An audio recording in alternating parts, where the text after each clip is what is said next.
Welcome to Sweet Tea and Tacos. I'm Dave. And I'm Jen. Coming to you from our kitchen on Mother's Day weekend. Happy Mother's Day. Thank you. And happy Mother's Day to my mom. And moms everywhere. That's right. And my mom is in heaven. Yeah.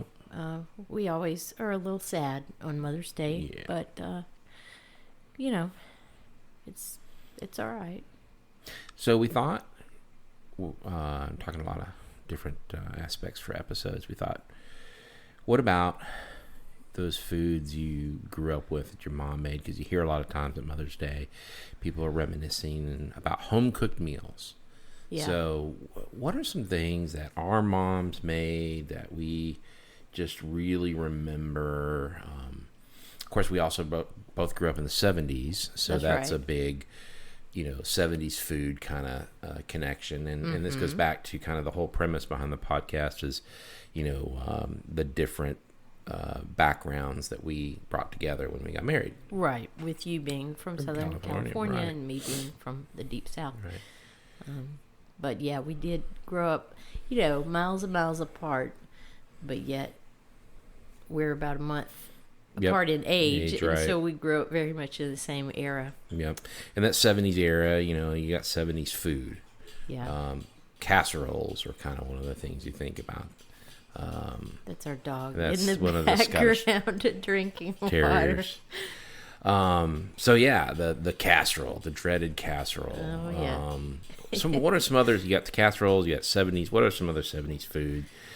I remember my mom made an enchilada casserole, kind of in a pot, and it was, corn tortillas and ground beef and beans and I think enchilada sauce and some other things. But it was just, throw everything in a pot, put it in the oven, kind of deal. Mm-hmm, mm-hmm. What are some other ones? Oh, well, like you say, casseroles in general, I think were very, 60s and 70s. And my mom didn't do just a ton of casseroles. There are a few that I remember. But one of them was a tuna casserole. Yeah, my mom made one of those too. Yeah. Oh, me. And now, what does your mom's have in it? It's hard to kind of remember. It seemed like, though, it was pretty simple, and she mixed it up with something, some kind of binder, and then she would do maybe like breadcrumbs or cracker crumbs on top. Mm-hmm. I just remember that if we ever had it, it was like, she was just kind of searching the pantry because nothing else was in there. Yeah. And I think it was time to go to the store. My mom's it was egg noodles and tuna and like cream of mushroom soup. That's like the thing was you could cook anything with cream of mushroom soup. Oh, yeah. So hers was tuna noodle. Tuna noodle, right, yeah. And that's really the only casseroles I remember. What are some other things that your mom 70s cooked? Food. Well, not just 70s food, but what are some things your mom cooked? Oh, okay. Yeah. You're thinking about a home-cooked meal. What would that be? Absolutely. Okay, well, probably my very favorite was spaghetti with... we got barking dogs. Spaghetti with her meat sauce. Yeah. That was my absolute favorite. Mm-hmm. And we did that as well, Yeah.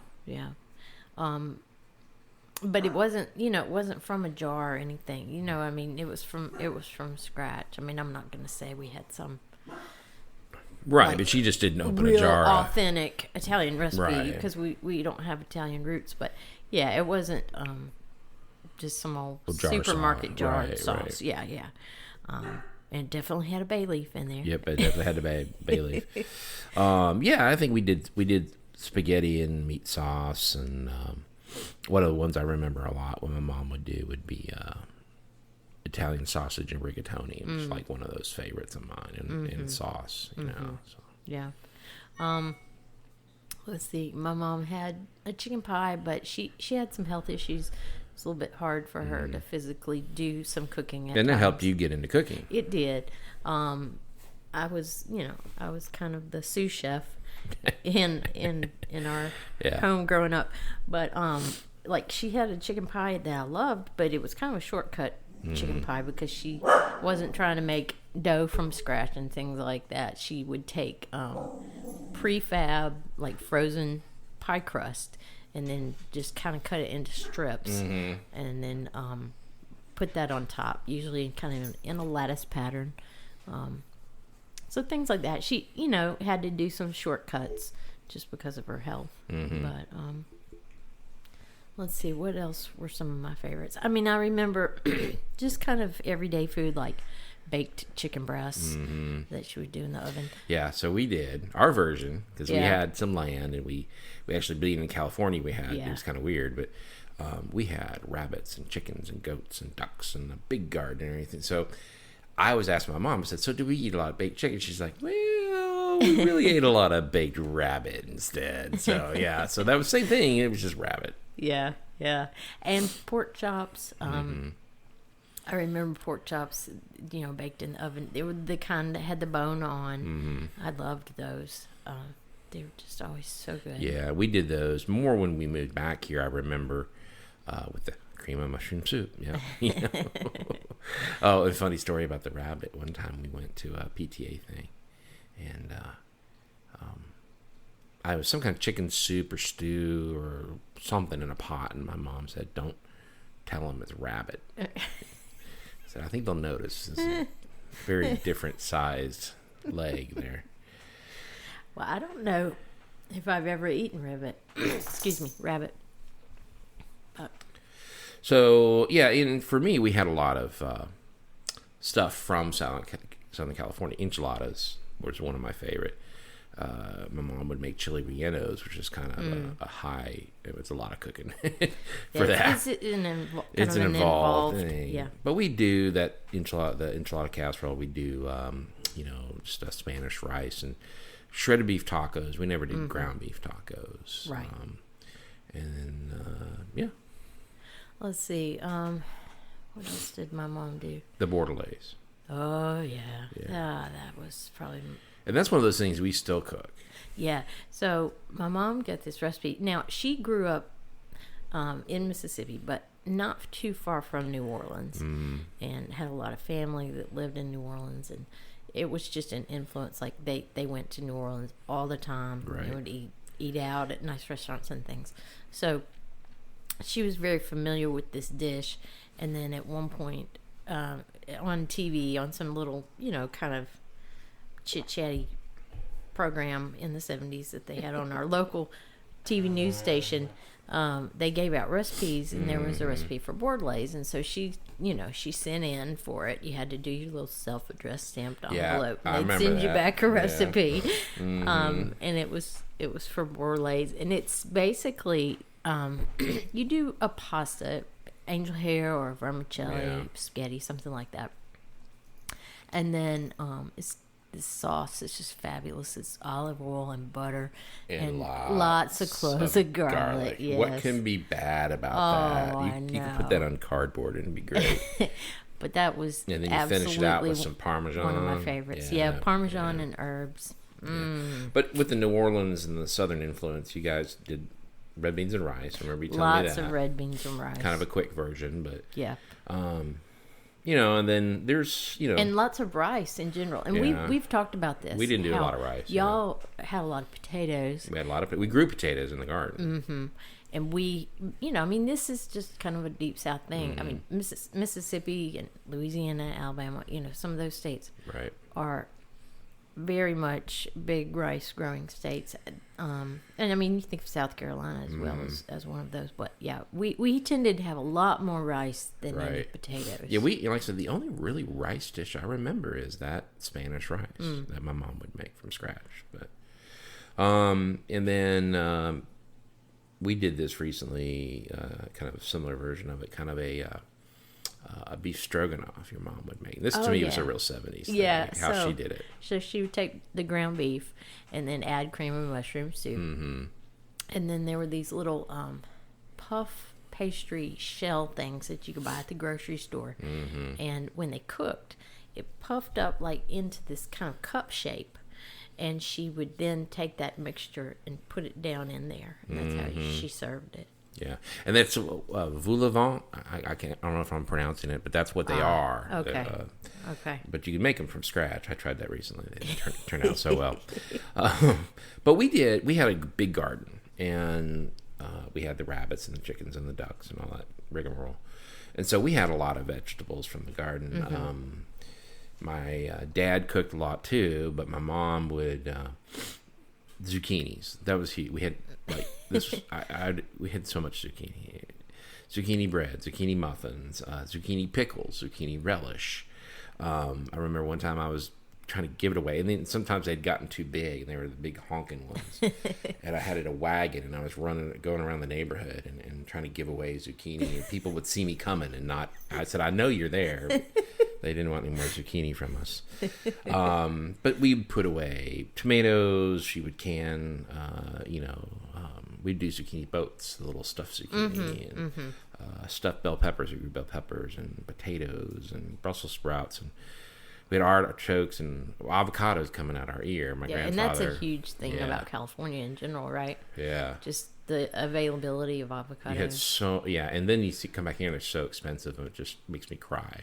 Thinking, they're a little bit more prevalent these days, I think. But still, they were everywhere. Yeah. And then we had the squash called patty pan squash, and I don't know if that's the true name or what the real varietal I know what you're talking name about, is, yeah. but it was kind of a weird star-shapey thing. Yeah. But yeah, so it was interesting. We were talking about the vegetables, which we just did a big veggie dinner. Oh, it was so good last night. We didn't have the purple whole peas and the pole beans and the lima beans. Butter beans. Yeah, we didn't have any of that. So that's kind of a new thing for me moving to Mississippi. Yeah, I mean, I think of, squash down here in the South is that yellow kind of crookback squash. Yeah, we had that, but okay.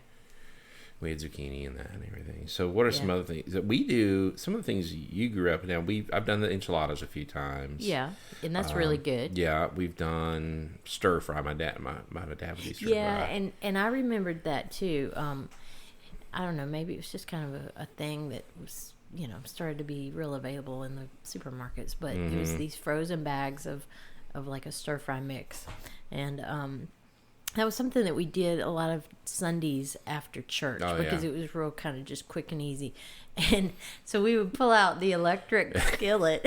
We had the electric wok. I think that was a 70s thing. It had the little plug in the wall, and then you plug this big probe thing into the side of it. Yeah, it literally was this kind of probe thing that would plug in, and it had it had like a dial with the temperature gauge, right there. But yeah, we would do the stir fry in the wok and then eat it with, I don't know, either rice or something. Maybe my mom would have, previously cooked some baked chicken or something. And we threw that in at the end. But yeah. So what are some of the things, and we talked about this a little bit, that your mom made that you didn't like? I mean, there really, for me, there wasn't that much. I think it was more with me being an only child. It wasn't like she just was catering to me, but I mean, if you're going to cook for your family and you just have one kid, you don't really want to make something that they're not going to eat. Like, she never tried to serve me liver or something like that. I mean, I wouldn't have eaten it, and nothing against that. It's just not my thing. Well, my mom's, and sorry, Mom, was the scalloped potatoes. I don't know what it was about it, because I like potatoes. The scalloped potatoes just wasn't my thing. Huh. I don't now, know see, what my it was mom would about make scalloped potatoes, and I loved it. Yeah, I don't know what the deal was with it. Okay. Yeah. Now, we've since developed a recipe, or kind of, and what we do, found a recipe. A lot of times, what we do is we'll look. Okay, I want to make something like this, or I've seen something like this, and we'll look at 3 or 4 recipes and kind of put the best. Well, I like this over here and this over here, and we kind of put them together. And it's more about technique. Yeah, and and I don't know, maybe it was the milk we were using. Maybe it was goat milk. We use goat milk on everything. Well, yeah, y'all had goats. Today, it still makes me cringe. It's one of those things that can run me out of the kitchen. The goat milk. Well, and now I've done some research on this because I was puzzled, because I've bought goat milk for our kids, and I've had it, and it smelled fine and tastes fine, and you just had this huge aversion to it. But something about when you have goats and the male goat being around, and it can change something about the flavor, right? Depending on kind of what's going on with the goats. Yeah. So that may have been the thing. But the one we did had like heavy cream and butter. I mean, how can you go wrong? You know. Yeah, the one that we did. And the one we did that one time, it was like really thin sliced sweet potato. I mean, super thin, and you soaked them in the cream, and I mean, yeah, it was pretty good. But yeah, some of the things. So we do Brussels sprouts a lot. You know, we like Brussels sprouts here. Yeah, and you said, or your mom said, we did y'all them a lot. And see, I don't remember my mom doing Brussels sprouts hardly at all. Yeah. I don't know. I mean, it wasn't that she wouldn't have eaten them. She liked cabbage and things like that. But we used to do, you and I, when we were more newly married, we used to do the canned green bean and the baked chicken and rice a lot. Yeah. Oh, browned rice. Okay, it's this thing. I don't know. This is to me this kind might of be a 70. 70s Yeah, thing. this is 70s. But my mom would do it. You put it in some kind of like a ceramic, casserole. Not really casserole dish. I mean, it was a higher dish than that. Maybe needed to be about 5 or 6 inches tall. Right. And you start off with like a cup of rice, and then she would use like kind of a canned type beef consomme. Right. Mm-hmm. And then like a stick of butter. Yeah, literally 2 cups rice, a thing of that consomme, I think a can of water, and then you could throw in, like a can of like a small can of mushrooms and a stick of butter, yep. and then you and put it in the oven. Yep. So easy, and you stir it up a couple times. But that was one of my favorites. Yeah, that is pretty. Our kids like that. It's something we've made. Yeah. For our kids that they've enjoyed. And we use, some kind of other broth like. Right. We'll just use a beef. Stock. Yeah, we just get a good quality beef stock. Yeah. So, what are some of the things as we wrap up that you think our kids are going to remember? From my cooking. From your cooking. Yeah. Well, I do a lasagna that they really like. Yeah, buddy. I would say one of the distinctive things about it is the noodles. I don't make the noodles from scratch, but we have found a noodle on the market. A lot of lasagna noodles have that kind of frilly edge. Yeah, and they tend to be kind of thick and can be a little chewy, in my opinion. But these are perfectly thin. They don't have that ridge They're no boil. They're no boil, and so you're just utilizing the liquid from the sauce, but they're just easy to eat. And we don't use ricotta. You don't use ricotta. No, I don't use cottage cheese or ricotta. Yeah, you use instead a white sauce. A cream sauce. Yeah, and that. Oof. Yeah. Yeah, that's pretty good. Yeah. Chicken pie. Yeah, I do a chicken pie from scratch. I do. We'll do that. We'll talk about chicken pies in an upcoming. Okay, but yeah. And your biscuits, I think. If I had to think of a few. Yeah, and lately I've been cooking a lot of biscuits. During all this shelter at home. Yeah. So that's this week. We're celebrating moms and reminiscing about the food that they cooked, the home cooked meals that we remember growing up with our mom, and the ones that hopefully our kids are going to remember. Yeah. So happy Mother's Day to all the moms or mother figures out there. Right. And we hope you had a great weekend. Yep. So thanks for listening. Subscribe. Leave a comment. Comments are great. Check out the website, sweetteatandtacos.com. Check out the Facebook page. And send us an email. Let us know some things you want to talk about or comments you have. We'd love to hear from you. Thanks a lot and have a good day.